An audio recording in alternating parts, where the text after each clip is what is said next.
so I have a few key movements in mind when it comes to this particular upcoming leg day.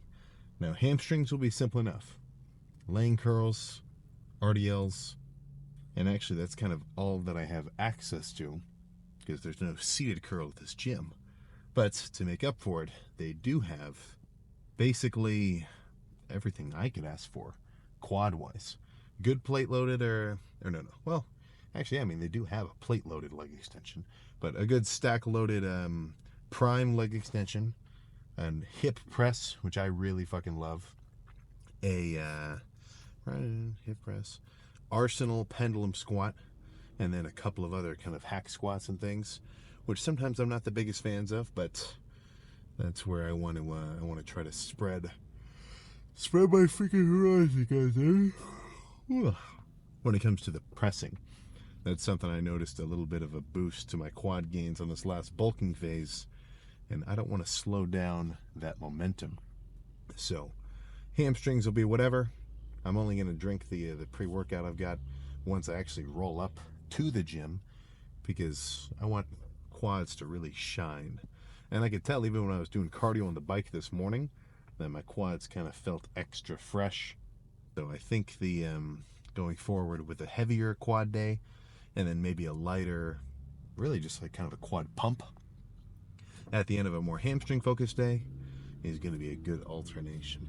Just because if I try to go crazy on leg press, leg day after leg day after leg day with only those 3 days of, other lifts in between, it just ends up being too much. I can feel that my quads are being overworked. And by overworked, I really just mean overstimulated. Pumped to the point of, not to the point of no return or anything that crazy, but just, you can kind of feel a gradual fatigue. And I know I know that might sound kind of crazy coming from me. I'm, no rest day. Oh, train if you feel a little bit tired, whatever. But there is an objective way to look at it where it's, okay, this muscle which I'm about to train does not feel like it's been fully recovered from my last workout.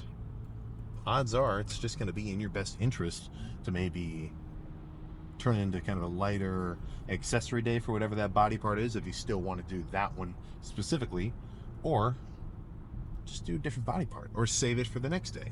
I mean, there really is no point in trying to, what's the word, overreach, right? So, it's kind of a balancing act of frequency, intensity, and making sure your whole resting sort of your whole resting kind of schedule is all in order. Which I stayed up a little later than normal last night, so instead of my extra cool 6 o'clock alarm, I was only moving till 8. But still a good amount of rest, more than well hydrated enough, and I've had an actual pretty substantial amount of carbs. Not to use my phone too much and drive, but let me pull up my little macro tracker. Yeah, I've had 200 grams of carbs today. So there really is no excuse for me to not go absolutely insane, which is a good state to be in because I know I slept well. I know I've got enough fluids in my body plus electrolytes, and I know I've got enough carbs in my system. So if there's any reason why I call a set early or don't push myself as hard as I know that I can, then that would be purely a reflection of basically conceding to the lift, conceding to the sets and saying, I don't really want to push myself that hard today, which let's just say that thought process wouldn't even enter my mind. At least I would hope that. But I think no point chatting about it. How about we just actually jump in there to that first set of probably laying hamstring curls. There's like a 90% chance that's movement number 1. Still a 10% chance of a wild card. So I guess let's find out. Am I going to stick to my planned formula, or will I branch out? I guess we'll see in less than 1 second. Let's get some leg curls started as predicted. So no 10% turnover around over here, but this will be good. Not too hefty either. So this first set is actually gonna be kind of torturous, because I'm not just gonna, like, on hamstring curls especially, if I do a heavy weight and I move it around kind of quick, I can hit failure like that, like 1 rep, 2 rep. You know, imagine these are my legs. You know, I can get like 8 and then, oh, that's it, that's all I can do, rack it. But I think I've been missing out on the trickiness of doing a lighter squeezing one where, you know, failure doesn't even start to approach until like rep 12, rep 15. I think I kind of slack on those kind of sets sometimes, because in heavy set, quick to failure, it's almost kind of easy. Like, not easy, but a little easier for me, you know? Like, some guys might prefer a lighter squeezing set. Just, I don't know. It's just not usually my maximally, well, now I'm just fucking saying filler words. Let's do a set. No more talking about it. Oh, it's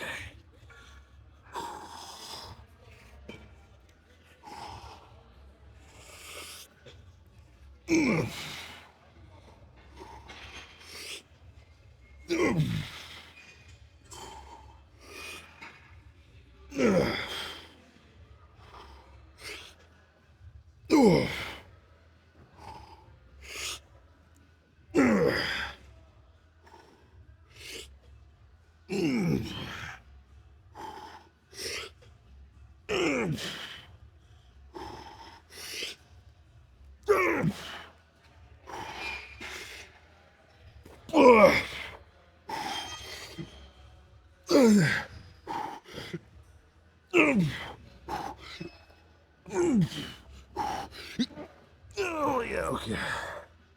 Ooh. One more just like that. Yeesh.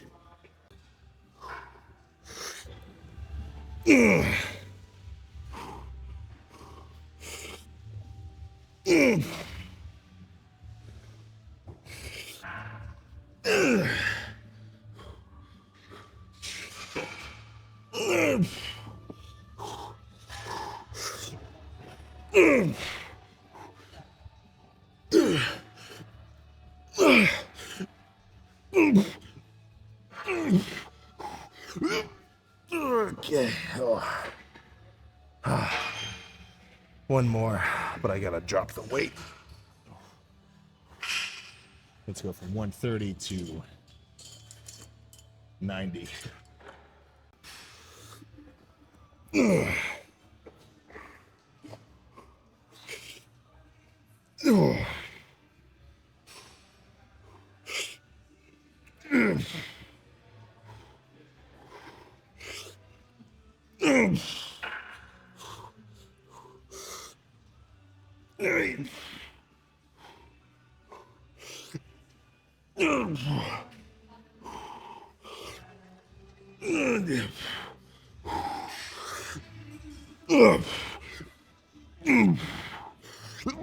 Oh my god, okay. Oh.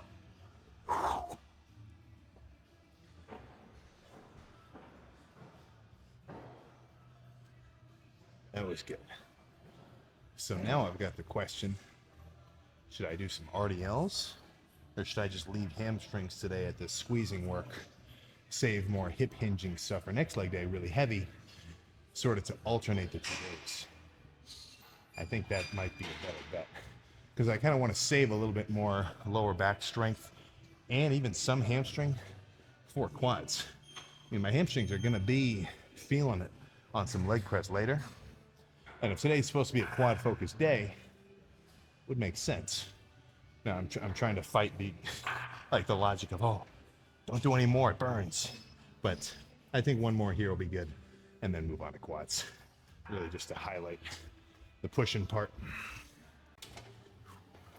Yeah, this will be the last one, and then we can switch gears to quads. And even though only 4 sets, my hamstrings are feeling it. Like, pump-wise, I'm really...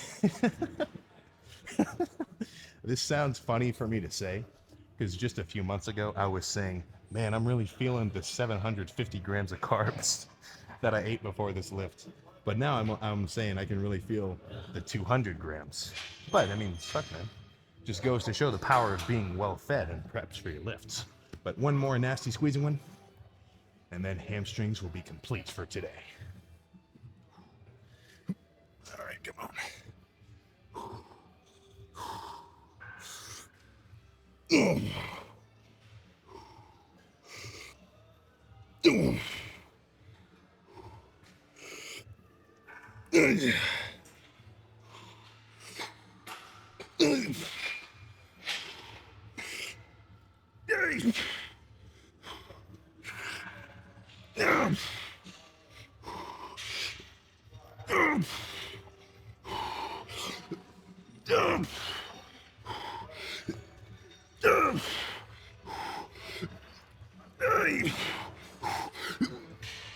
Okay.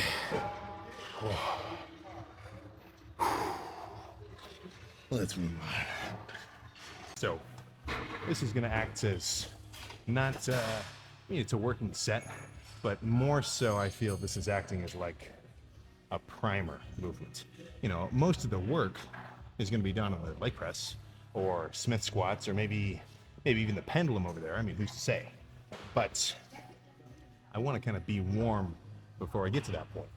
So that's where leg extension kind of serves two purposes. One is the warm-up, but also it still is a working set, but this will be kind of the light squeezing side of things.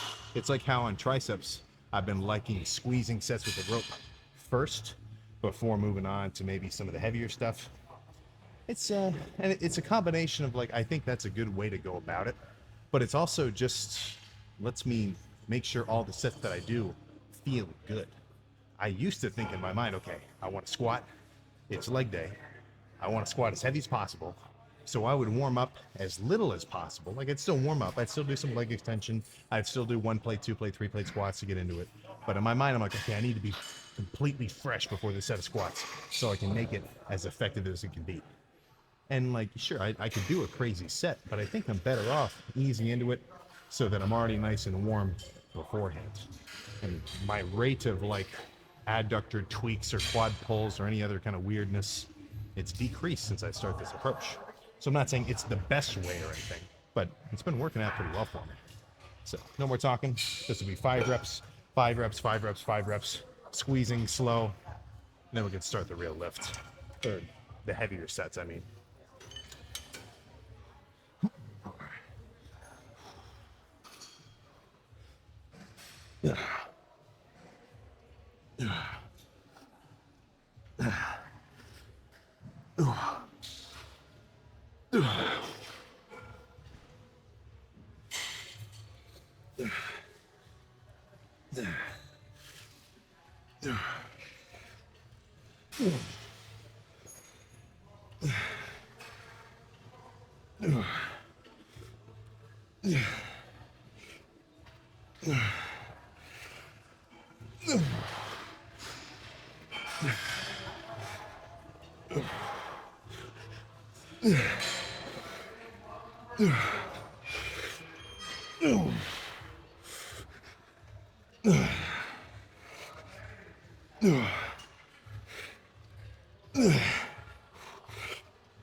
Do one more.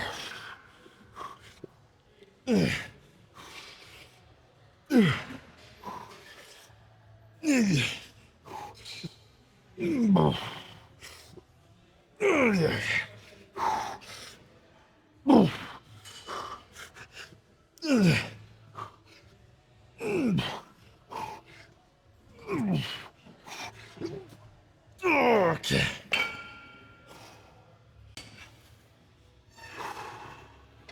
All right, come on.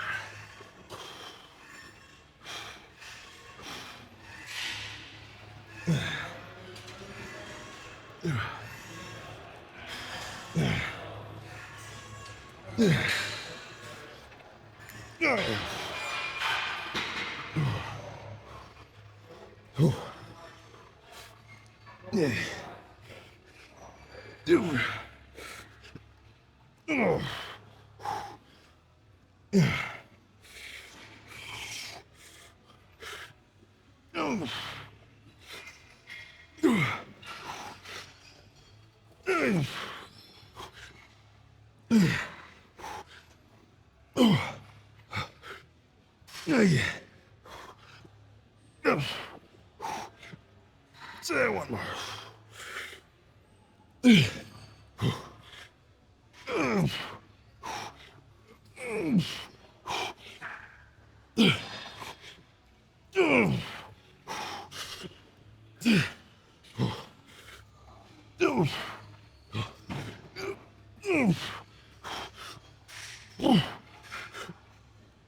We got okay.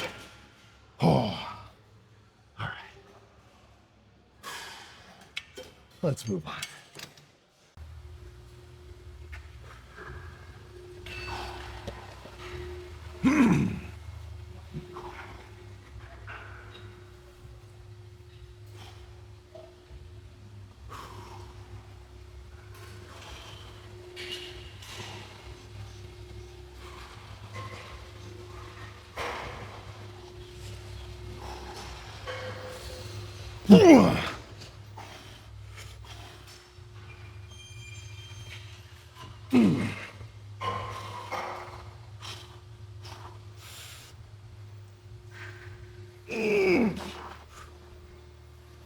Yeah.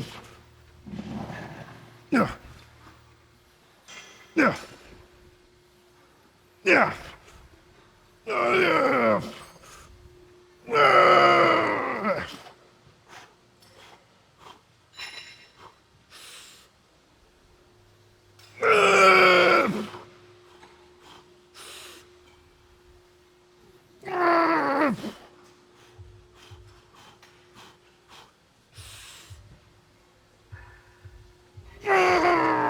Oh my God. Oh. Oh, fuck. Oh. Oh my God. Let's just do one of those. Oh. Oh shit. Let's go nuts. And as predicted, my hamstrings are on fucking fire. Especially from that set of Smith squats when I went extra fucking deep. I mean, they were going. And I'm sure they're going to get some activation here too. So on a heavy quad day, not even just to counteract it, I think it might just make sense to back off on hamstrings a little. Just because they're going to get so much indirect work. But no more talking. Let's get excited here. All right. These pants aren't stretchy, so I kind of have to pull them up to accommodate the bend.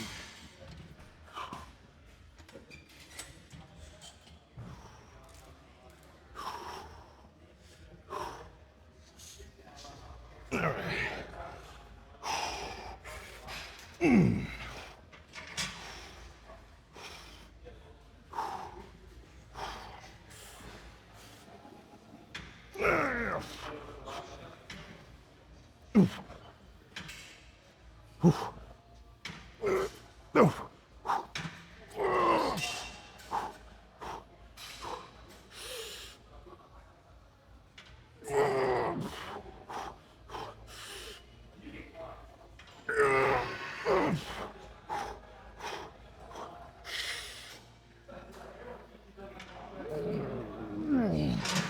Oh my gosh.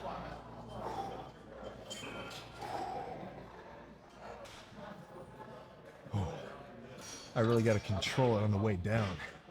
Because if I don't and I just bounce it off the safeties like I was for a couple of those, it's like, what the fuck am I doing? So this feels really good. A lot of middle quad activation. I don't feel it just right up on my teardrop. So I think let's just do as many as feasible. I could see 2 more. I could even see 3 more. But let's just turn that vision into a reality and don't slack off and cut myself short. Oh.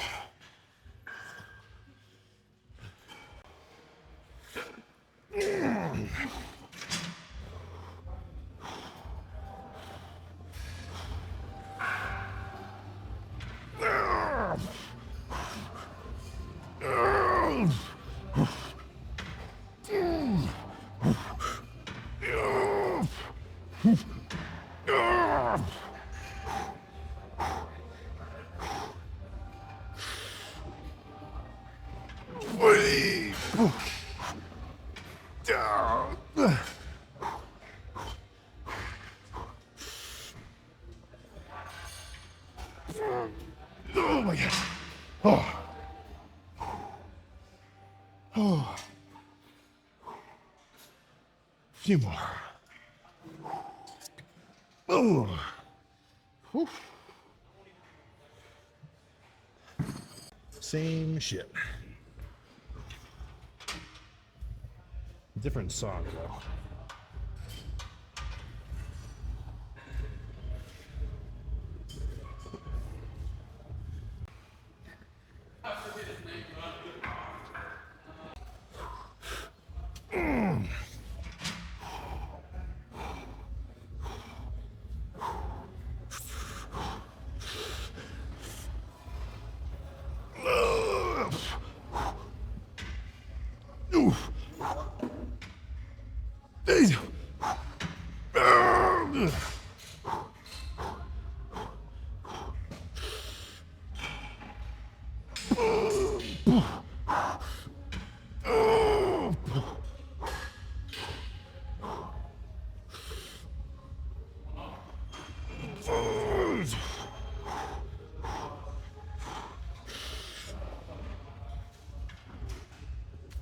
Okay. Oh. One more. Oh.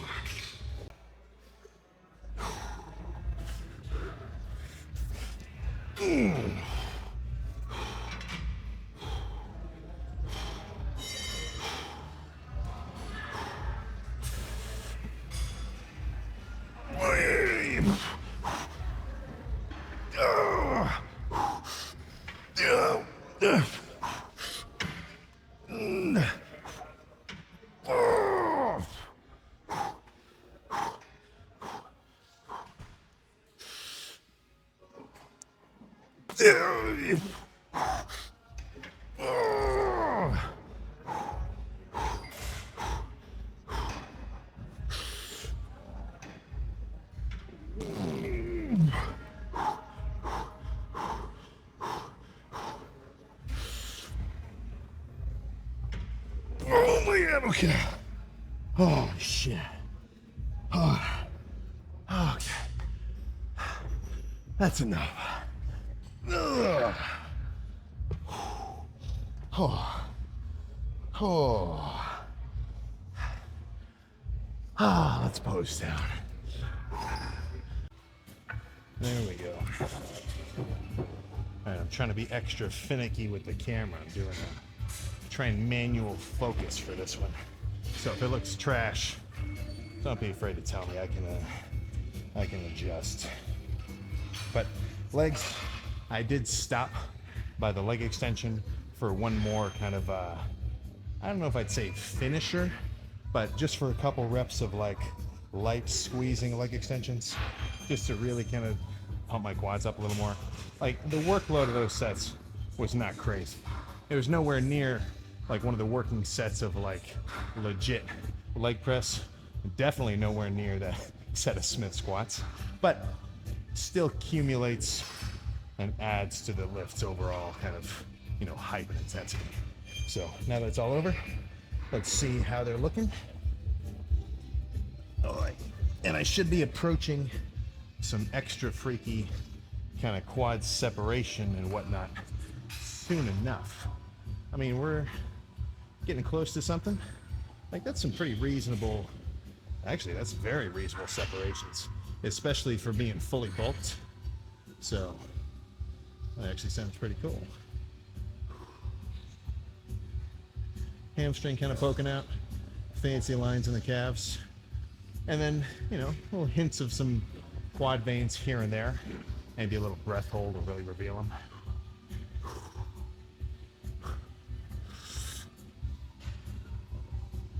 Oh my God. Well, just a touch. But either way, hamstrings and quads complete. Quads especially. So I can go home. It's getting a freaking time, man. With that. Okay. And with that, a highly successful quad focused leg day is now complete. Gas tank completely full. Now, my personal body's gas tank is actually feeling like it's running a little low. So I gotta get home and if I can grub on some kind of something. But that is for me to sort out. In terms of whatever that meal is gonna be, I'll just have to see. I've kind of got to pick at the litter. Not with carbs though. Not really on the carb side of things. But I did just get some top rounds. I really should have put them in the sous vide earlier. In terms of cooking steps, sure, it adds a couple steps. You got to put it in a Ziploc. You got to put it in the water. Set the sous vide up. But it makes the actual cooking process so consistent because it doesn't matter what thickness the steak is. All I'm concerned with is, okay, it was already perfectly cooked to 128 in the sous vide. I just want a good sear. Boom, right on the plate. And if you do, you can make a couple of those steaks at a time and just leave them in the fridge, like fully cooked, but unseared, and then you can sear them on demand. Save yourself the guesswork of, is that about right? Okay, it feels good. Put it on your plate, cut it in half, completely pink in the middle, and you got to throw it back on. It's a whole... You know what it's like, but that kind of saves me the guesswork. Now, of course, you would say, well, Sam, just put a thermometer in the middle of your steak. You know what? You might be right. That is also a more than suitable solution to that problem. But either way, that's just how I like it. So if I don't have that already prepped, I'll probably just go for some ground beef. Maybe do a breakfast for dinner thing with with maybe some, eggs, or actually, that's all I've really got, eggs. I've only got about 50 grams of carbs left for the day if I want to stick to that 250 kind of limit. So not a lot of room for any post-workout treats for me, because I sort of biased my calorie intake a little bit pre-lift. Now, for the most part, I've actually been lifting more so earlier in the day, so I haven't completely run through all my food. So then post-workout, I get to have a pretty, beefy-ish meal. So this is just a little, because it's a give and take, So sure, had a lot of food before this lift tonight, so felt extra strong, very well fed, I just really felt ready for it. But now, post-workout, not as much food to kind of satiate myself. I've definitely built up an appetite from that workout, and it's actually been a little while since that last set of quads in that little post down, because I went to I just kind of camped out in the adductor and the seated calf machine for a little bit afterwards. Just kind of got a nothing special, just 200 or 200 or so pounds on the adductor machine. Maybe 8 sets of 12 to 15. Not even complete crazy failure, but just to give them some activation, kind of pump them up. And then same thing with calves, lightweight.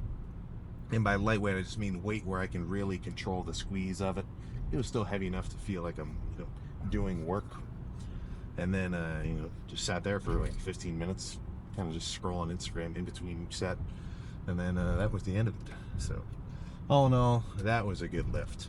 And I'm not joking, I really felt my hamstrings coming into play, especially on that set of Smith machine squats. That was actually too heavy. I definitely went too heavy on that set. I probably should have just done 4 plates.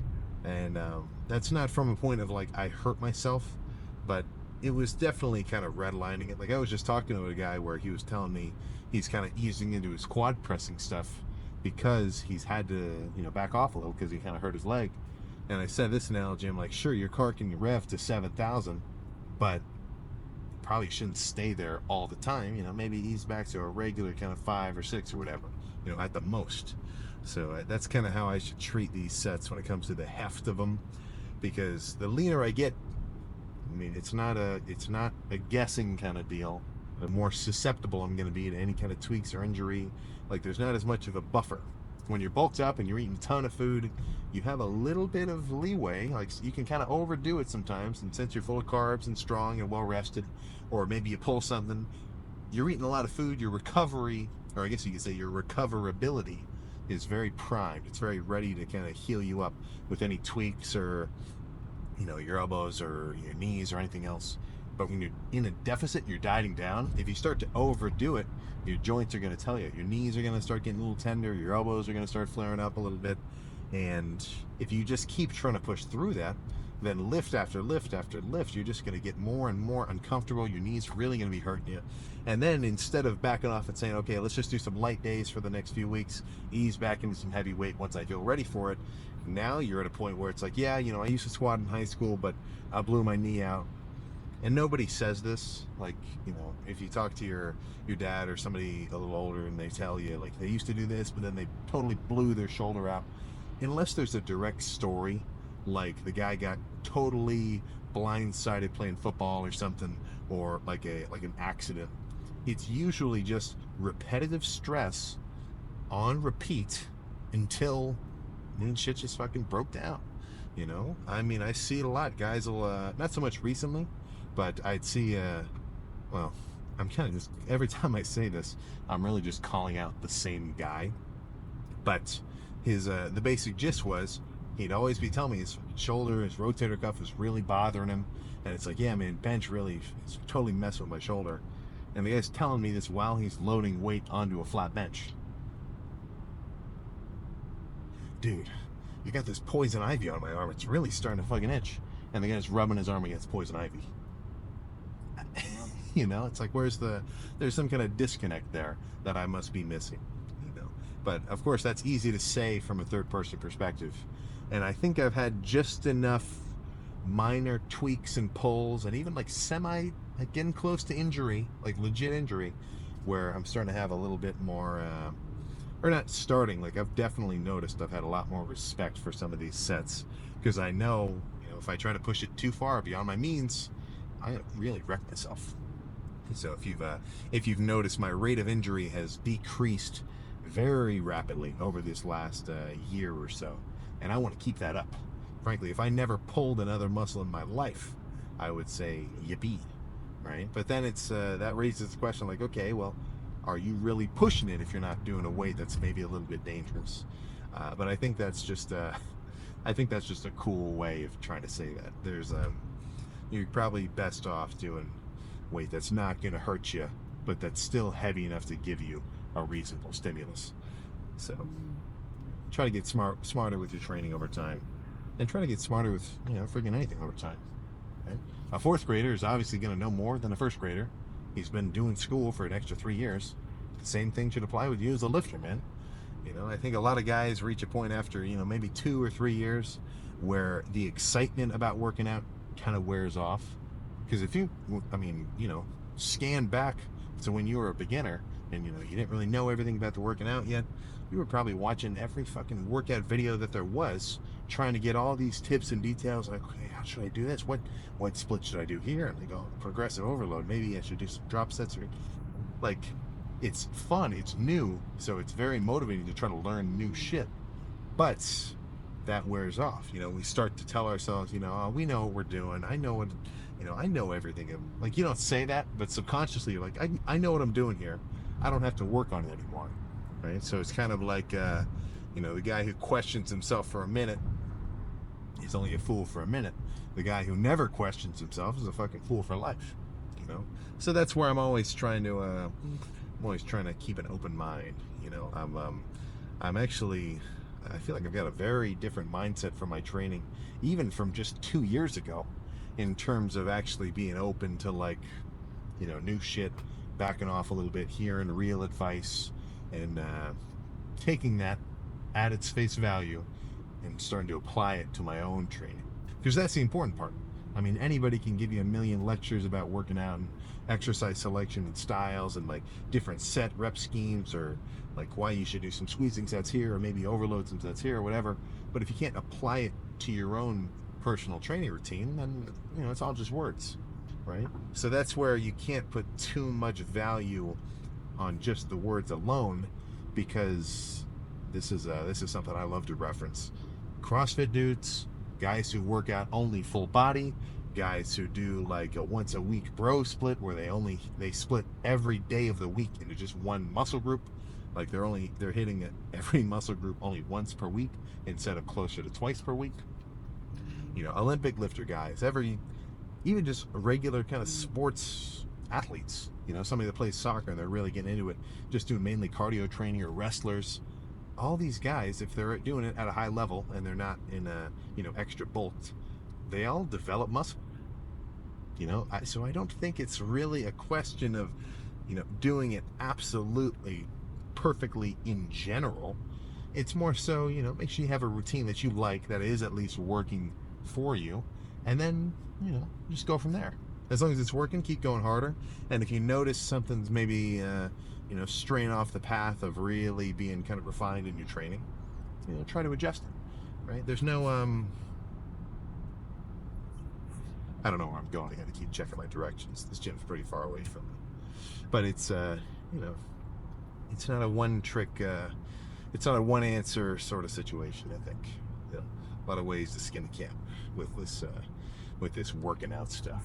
So when I see a comment battle, which I mean is a really kind of a good fucking descriptor, it's like two guys really duking it out about whether the preacher curl is better than the dumbbell curl, or the behind the back cable curl is better than the in front of the body cable curl.